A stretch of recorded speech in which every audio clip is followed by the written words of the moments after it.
कल रात को हमने एक कार्रवाई की थी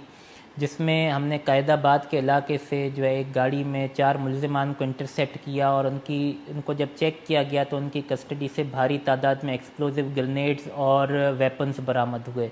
जब हमने उनकी इब्तदाई तफ्तीश की तो मालूम हुआ कि ये लोग रॉ के लिए ऑपरेट करते हैं, लोकल रेजिडेंट्स हैं डिस्ट्रिक्ट सजावल के, और वहाँ से जो है ये लोग बॉर्डर क्रॉस करके इंडिया जाते हैं और पाकिस्तान की हसास मिलिट्री नीम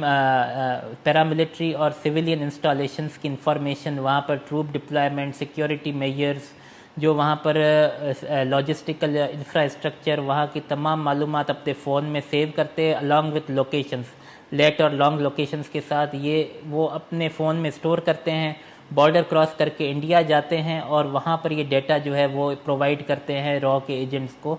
ख़ास करके इसमें बीएसएफ के एक कमांडर है रंजीत जिनका नाम है, और इसको वो बॉस के नाम से मुखातिब करते हैं। बदले में इनको हर विज़िट पर 50,000 रुपये से 1 लाख रुपए की रेम्यूनरेशन मिलती है, अमाउंट मिलता है, जिसके तहत ये लोग ऑपरेट करते हैं। हमने इसमें जब फर्दर भी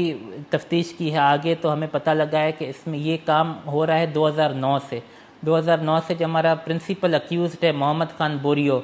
वो मोहम्मद ख़ान बोरियो 2009 से ये पूरी इन्फॉर्मेशन ट्रांसमिट करता है। फिर 2023 में इसके साथ ये 3 लोग, जामीन भी आ गया, अख्तर और फौजी भी आ गया, जो कि पाकिस्तान आर्मी से कोर्ट मार्शल एक सिपाही है। उसने पाकिस्तान आर्मी के ट्रेनिंग मैनुअल जो कि सीक्रेट डॉक्यूमेंट्स हैं वो भी जो है इंडिया की तरफ जो है वो ट्रांसमिट किए हैं बॉर्डर क्रॉस करके। क्योंकि हमारे पास इनके पास से बरामदगी हुई एक्सप्लोजिव्स की, तो बिल्कुल ये हम इसको इन्वेस्टिगेट भी कर रहे हैं कि ये किसी टारगेट की तरफ जा रहे थे जिसको ये डिस्ट्रॉय करते या वहाँ पर कोई टेररिस्ट एक्ट करने के लिए मूव कर रहे थे, इसका कभी इम्कान मौजूद है।